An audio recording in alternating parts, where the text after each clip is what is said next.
I'll turn it over to you. And you have to read something into the minutes, so. That's right. That's right, I got this. Make sure that your exercises.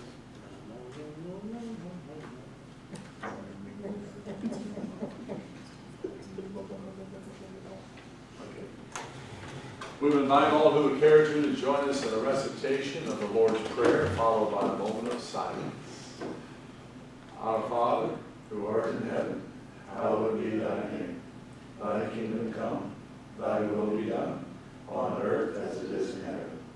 Give us this day our daily bread, and forgive us our trespasses, as we forgive those who trespass against us. And lead us not to temptation, but deliver us from evil. For thine is the kingdom, and the power, and the glory forever. Amen.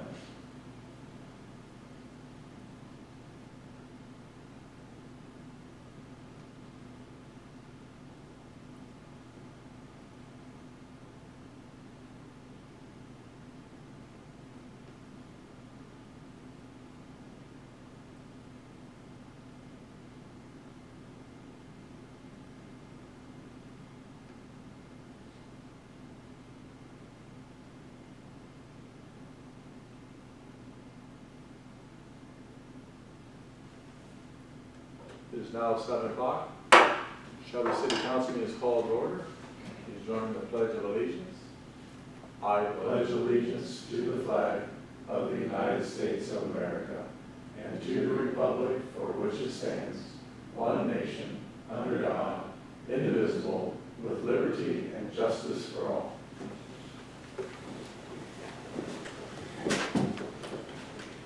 Roll call, please, Mr. Crum. Mr. Robb. Here. Mr. Roberts. Here. Mr. Cutlip. Here. Mr. Barton. Present. Mr. McLaughlin. Here. We'll have a full house tonight. I'll now entertain a motion to dispense with the reading of the journal from August the 19th, 2024. So moved. Second. We have a motion by Mr. Roberts and a second by Mr. Martin to dispense with the reading of the journal from August 19th, 2024. Discussion? Roll call, please. Mr. Cutlip. Yay. Mr. Martin. Yay. Mr. McLaughlin. Yay. Mr. Robb. Yay. Mr. Roberts. Yay. That motion passes. We now come to the time for public comment, and we have invited to the meeting Ms. Christina Drains. She will be speaking to the piece of legislation that has to do with America 250-OH. So that'll be just a few. Do you want to wait till the legislation comes to the floor?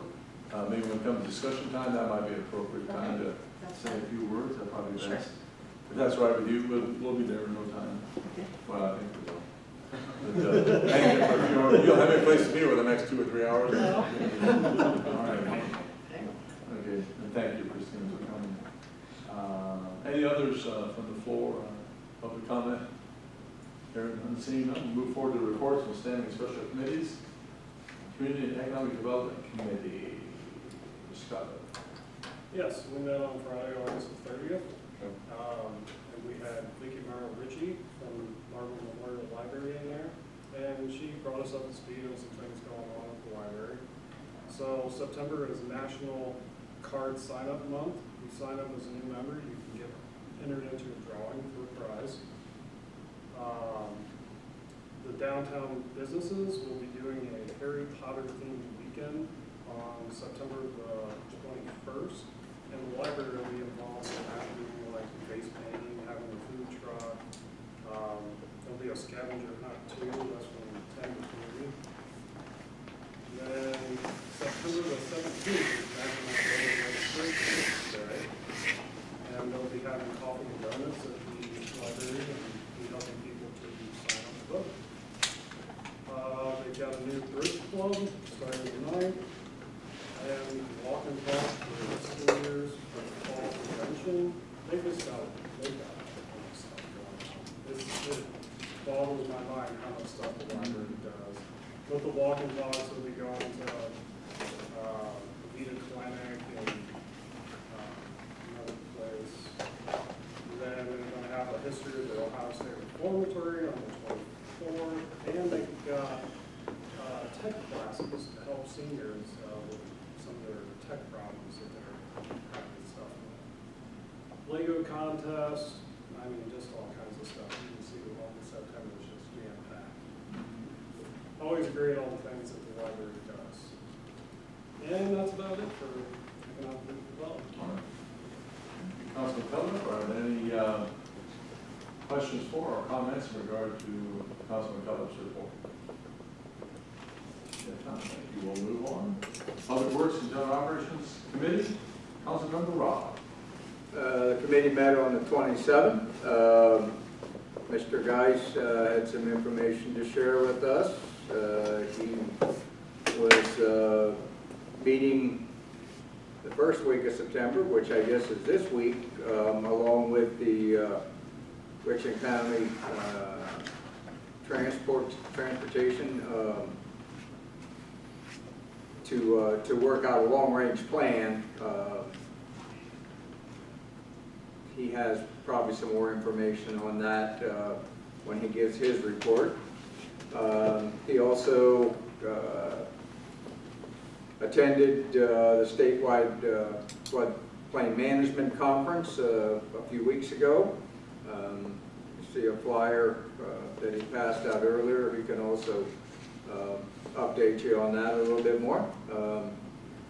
Some more concerts that are planned at the Black Fork Commons. I'm not sure that they've finished with those yet, but those were a couple more at the time of the meeting. And also, you see some legislation at this meeting concerning the Lamb subdivision. And last but not least, he is providing information to the Planning Commission for some possible zoning changes concerning solar panels. That's all. Thank you, Councilman Rob. Are there any comments or questions for Mr. Rob in regard to his report? Seeing none, we'll move forward. Thank you, sir. The Traffic Commission met, Councilman Cullen, I don't know if you have a few comments maybe to wrap that up a little bit. For the traffic commission? Yeah, so we had a representative there from TMS Engineers. He listened to some of our concerns regarding Mansfield Avenue, Wareham Road, that area with the new Mickey Mart going up. And he brought us some 3 different proposals to look over, so there could be some upcoming legislation with that. Once we decide how we want to move forward with that. Then we got new traffic signals out on State and Gamble, and those were switched from 9-inch lights to 12-inch lights. So they look really nice. And we also decided to go forth and put traffic cameras out there to help the lights switch when the traffic pulls up, especially during the lower hours, non-peak hours, I guess you'd say. Let's see, we discussed possibly changing the speed limit on Mansfield Avenue. We're going to add some no parking signs on Technology Parkway on the east side, in front of the fire hydrants. And then we're going to add some no truck traffic on signs on Glenwood and Madison. There's been some semi-trucks that thought it was a good idea to go down those roads. And also add a no parking from here to the end of the street sign on 3rd Street. And that's about it. Very good. That's a great recap. Thank you, Councilman Cullen. Are there any questions in regard to that report? Comments? Mr. Martin. Just a couple things. Anyway, everyone always gets antsy whenever we mention traffic cameras. So the traffic cameras are only sensors, correct? They are not actual traffic cameras to catch infractions. Good point. And then you mentioned the change in speed limit on Mansfield Avenue. Are we going up? Are we going down? I mean, it's still on toss, possibly lowering it, maybe from, like it's 45 now from like Wendy's on, maybe make extending the 35 out to the new Mickey Mart and then going 45 possibly. Got it. So the Mickey Mart is the impetus for that. Yeah. Because I know it was 35 through there. We changed it to 45 because they said we had to, according to state law. But now I guess because of the Mickey Marts there, it changes up to that. We're expecting a lot more traffic with that. And that's what that study, that study would tell us Yeah. if there are some options. So it's all still in the study stage. We're looking at it. All right. Very good.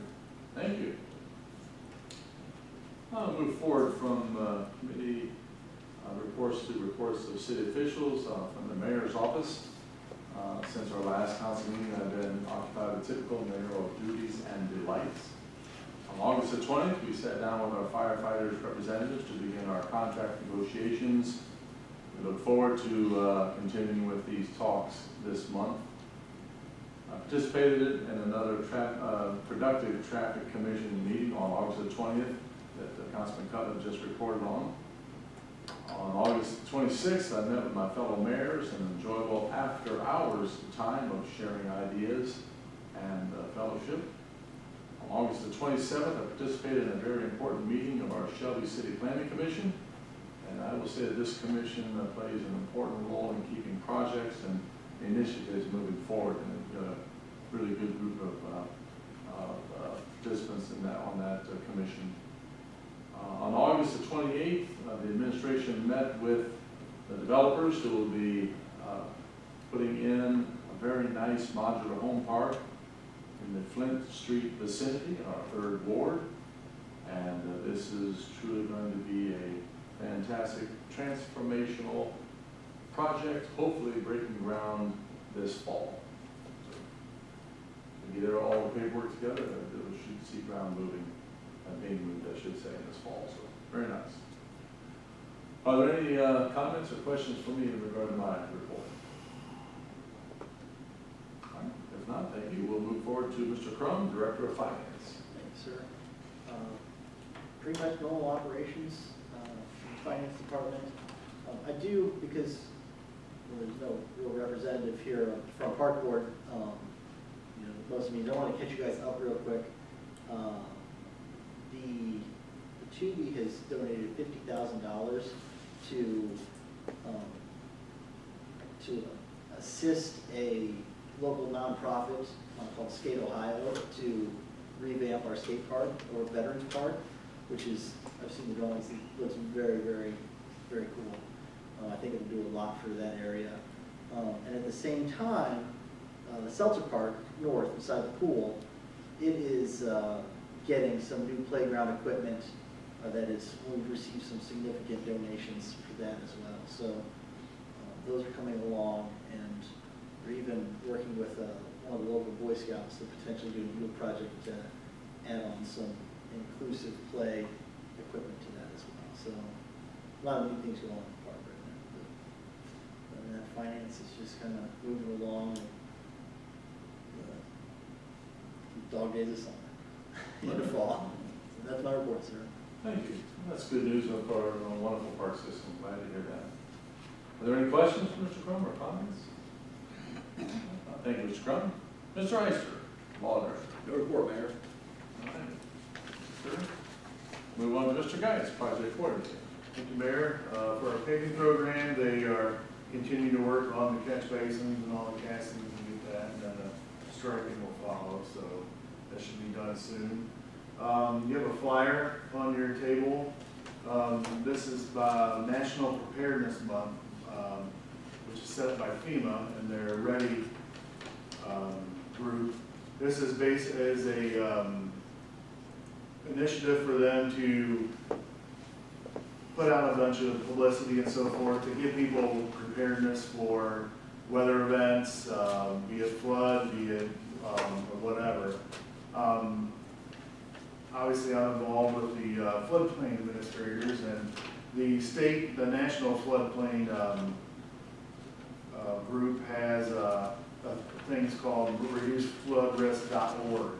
So we'll be putting stuff out on our social media about National Preparedness Month this month and everything, but I just wanted to get you this information.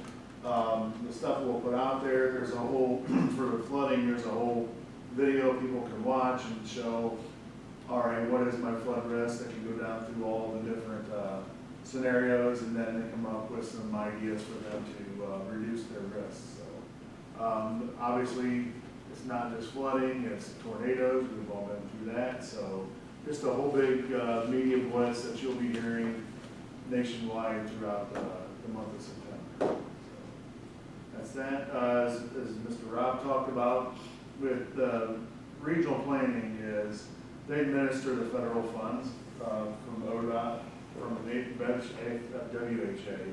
Part of that is you have to have a long-range transportation plan. So that's out for another 25, puts you out for 25 years.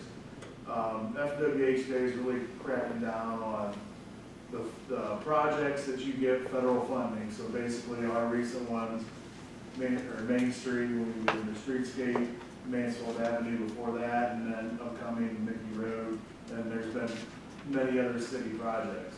So we have to have what projects we want in the next 25 years on that plan. So we're going to meet Thursday and come up, there's only certain roads that qualify for that, they have to be collectors.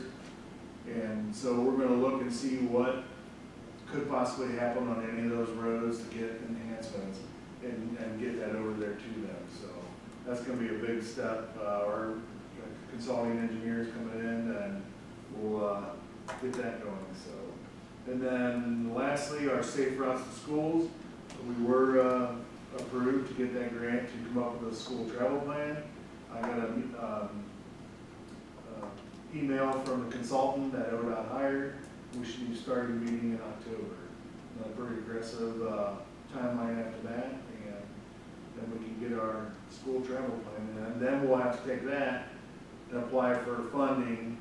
But whatever we want to apply for funding has to be in that school travel plan. So it's important that we make all those conversations right now to get it in the plan. So, but council will be updated as we go. That's all I have. Thank you, Mr. Geis. Have any comments or questions for Mr. Geis in regard to his report? Hearing none, thank you, sir. We'll move forward to a new business. Is there any new business to be brought before council this evening? If not, we'll go to unfinished business. We have a quarterly report of the future use of the Main Street Fire Station. That status is basically the same.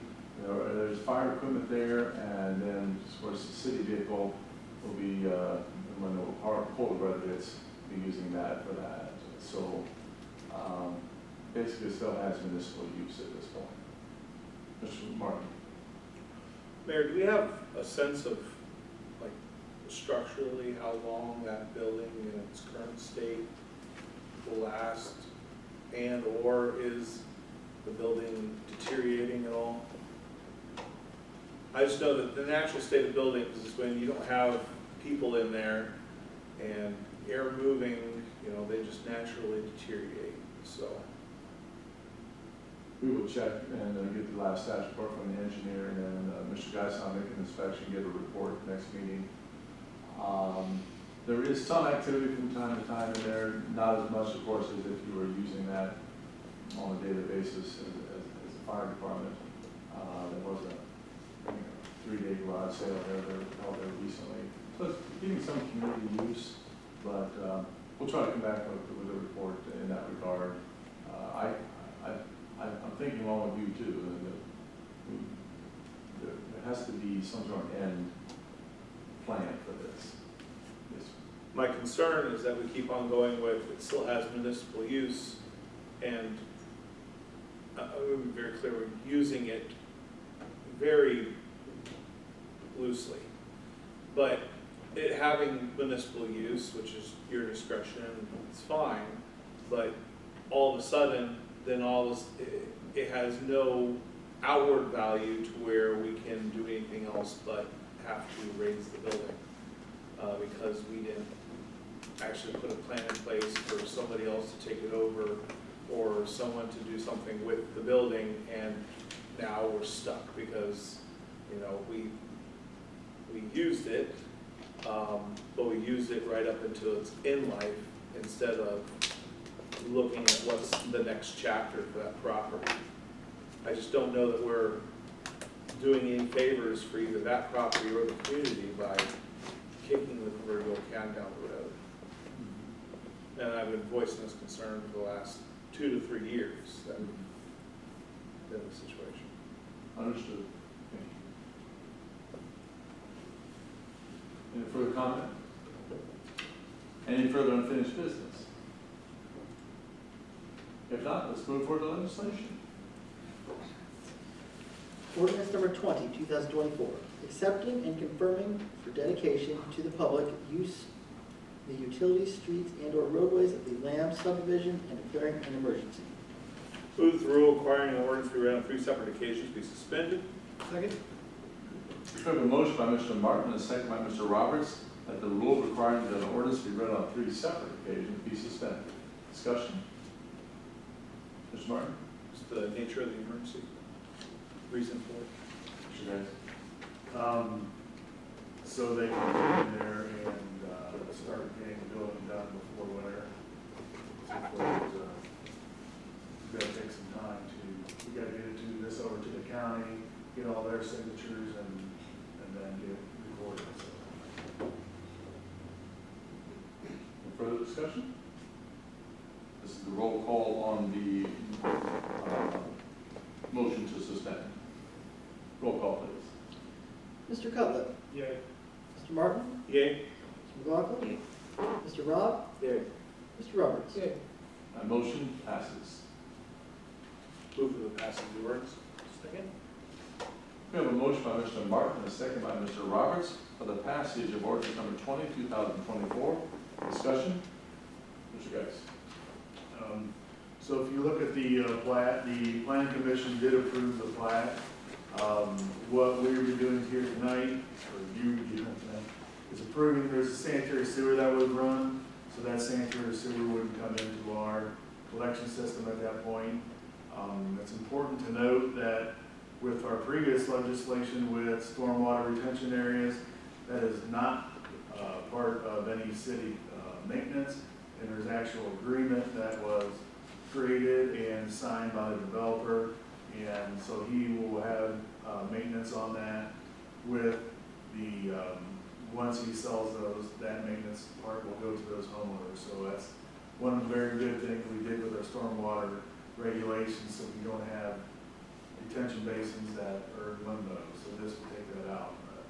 So basically, also another thing, before the property owner actually owned out to the center of the road, so this would bring his property line back and give us an actual road right of way at that point, and that's where the utilities will be in also. That in a nutshell is it. Thank you, sir. Mr. Martin? There's 2 buildings out there right now. Mr. Martin? One building, it's a double, It's a double. And what lot is that on? you know, 4176.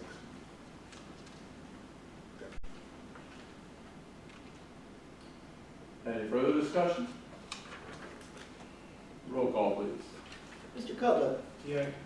Mr. Martin. Yay. Mr. McLaughlin. Mr. Rob. Yay. Mr. Roberts. Ordinance number 20, 2024 passes. Resolution number 41, 2024, authorizing the mayor on behalf of the city of Shelby to support the Ohio Commission for the United States Semi-Quincentennial America 250-OH. Move those taken up and passed. Second. We have a motion by Mr. Roberts and a second by Mr. Martin for the passage of resolution number 41, 2024. Discussion? Now, Mr. Ahern. I'm Christina Drain, 114 North Martin Drive. I am here on behalf of the Shelby Cycle Historical Society. We want to have Shelby become a centennial city. So the America 250 started probably 4 or 5 years ago. They started working on, programming and doing things, across the nation. Ohio jumped on board, and Ohio is really excited about this. They want to have at least 250 communities designated as Ohio, Ohio 250, America 250 communities. There's probably 75 or so now. The city of Ashland, Crawford County, Huron County, and Morrow County are already communities. Richland County is working on it, but they suggested that we go ahead as a city and be recognized too. Some of the benefits are receive access to toolkits, promotional ideas with them, calendar of events, a lot of different things like that to support the projects that we would do here locally. We have to have a city representative and a nonprofit representative, and Mayor Shang has agreed to be the city liaison, and then I will, with Shelby Cycle Historical Society, be the nonprofit. I'm not sure whether you know or not, but the Shelby Cycle Historical Society got a grant through the same agency, America 250 Ohio, for $5,000 to create an exhibit for an Ohio first, but we know it's an America first too, the Shelby steel tube industry. This is a project that I started working with ArcelorMittal and Kevin John before COVID. That kind of got cut off during COVID because they weren't allowing people to come into the building to work. So I thought this is a great opportunity to bring this, back to light and to really celebrate the first years of the Shelby tube industry. It's just, amazing what they went through in the first, 10, 20 years. So we're really excited about doing that. If you're wondering what it'll look like, out in the hallway, you've got all those murals. These will be portable, and we'll be able to take them throughout the state. Cleveland, Toledo, where Loser and Yost, who came to Shelby, started the tubing. So we'll take them to those areas. Dayton, we believe that the Wright brothers bought steel tubing, maybe for their bicycles, more likely for their airplanes. So really some interesting history there too. So that will be coming in May 2025. So it's a little bit before our 2026, but the grant is for 1 year. We have to spend money in 1 year. So you'll see the first exhibit then. And then some of the other events that we're looking at, 100th anniversary of Shelby Cycle Company is coming up in 2025. They were in existence from 1925 to 1953. So we're going to be celebrating that during Shelby Bicycle Days. We've got some pretty neat events coming up for that. And then the other thing that our local genealogy chapter is doing is some of Shelby's earliest homesteaders. We know that Henry Whitney, Eli Wilson, and Stephen Marvin all came, they're all people that we say have come to the area about the same time. Only Henry Whitney owned the land. He got the patent from the U.S. government, and then he sold it to Gamble, and he sold some to Wilson, and he sold some to Marvin. So really interesting fact that not many people know about Henry Whitney, so we want to kind of bring his life, bring him to life. Benjamin Johns is another man who was very instrumental in the early stages in 1817. He had 36 patents, which means that he bought land from the U.S. government. So he had 36. They're about 80 acres apiece. 7,700 acres between Richland County and Crawford County that he homesteaded. He was from Maryland. And, we thought, oh, he's got to be a prospector. No, he wasn't.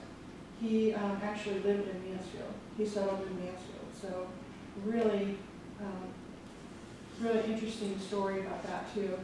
The other thing that we just added was the 200th anniversary of the First United Methodist Church. It was called the ME Church, Methodist Episcopal Church, when it started. It was the first denomination to start meeting in Shelby. So they have a lot of history too, so that, it's gonna be fun to help them celebrate that. So the next step for us is that, we're hoping that you'll approve the resolution. There's no money attached to it or anything, well, other than the grant that we just got, but, there's no money that you have to spend. It's just a designation, basically. And then we will recruit more committee members, identify other events and promotion. Like the park department could maybe put on a patriotic music or, colonial music at the time frame, if they could find some people to do that. So there's a lot of things when we start thinking about it that we could do to help celebrate the 250th anniversary. So, any questions? Any questions for Mr. Rainey? Mr. Martin? So, Mayor, we had talked about this briefly, and I'm wondering, it's the 250th birthday is, a little under 2 years away, but I think something of this magnitude kind of deserves the attention. I'm wondering if it would be good for the City Council to create an ad hoc committee to help facilitate and organize on the city's behalf the activities, because we're going to have, during that time, the way the calendar falls, we're going to have bicycle days, we're going to have a lot of other activities going on in town, and being able to, I think, coordinate that and really make it a memorable experience for everybody involved. I'm wondering if that might... I think we would take all help, and this is a great team effort, and Yeah. we may call it a task force, because we kind of, that way we don't have to disband the committee, we call it a task force, same thing. Yeah, the one thing that this does require is that Mayor Shag and I are on a conference call every month with other area groups. And we're supposed to build a committee, so this is, definitely ad hoc or however you want to do it. This, what I have listed on here is what I'm pretty much involved in, so any other help that we can get would be great. Great idea. Let's do it. Thank you, Mr. Rainey. Appreciate all the homework you've done on this and all the work you do for us and preserving and putting into a great light our wonderful history in Shelby, Ohio. Thank you. Any further discussion? Roll call, please. Mr. Cutler? Yay. Mr. Martin? Yeah. Mr. McLaughlin? Yay. Mr. Rob? Yeah. Mr. Roberts? Resolution number 41, 2024 passes. Resolution number 42, 2024, posthumously recognizing the life and legacy of World War II veteran and former Shelby City Councilman Dale E. Bricker. Move the resolution retain pass. Second. We have a motion by Mr. Martin, a second by Mr. Roberts for the passage of resolution number 42, 2024. Discussion? Mr. Martin. Mayor, would ask the clerk read this into the record. Resolution number 42, 2024, sponsor Councilmember Martin, posthumously recognizing the life and legacy of World War II veteran and former Shelby City Councilman Dale E. Bricker.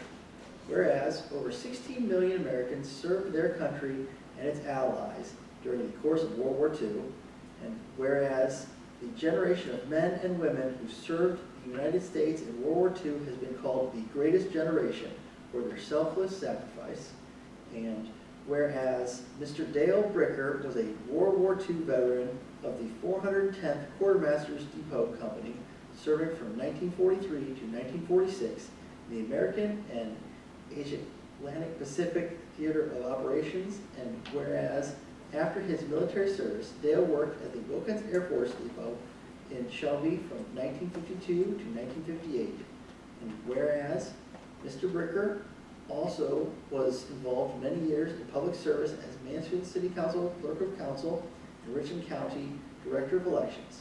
He also served in the Secretary of State's office. Dale also served as the Mohican State Park Manager from 1979 to 1982. Mr. Bricker also served on the Shelby City Council in 1996 to 1997. He was also the proud owner and director of Shelby's local art and craft museum, known to locals as the Gallery. Now, therefore, be it resolved by the Council of the City of Shelby, Ohio, a majority elected thereto concurring, Section 1, that Shelby City Council hereby recognizes and honors the memory of Mr. Dale E. Bricker for his bravery and sacrifice while serving our great country during World War II. Section 2, that this council express its sincere appreciation for his public service and private life of dedication to the betterment of the City of Shelby. Section 3, that the Clerk of Council present to Mrs. Beatrice Ann Bricker an authenticated copy of this resolution. Section 4, that all meetings and hearings concerning the adoption of this resolution have been in compliance with codified ordinances 220.01, Ohio Revised Code, Section 121.22, and the Charter of the City of Shelby.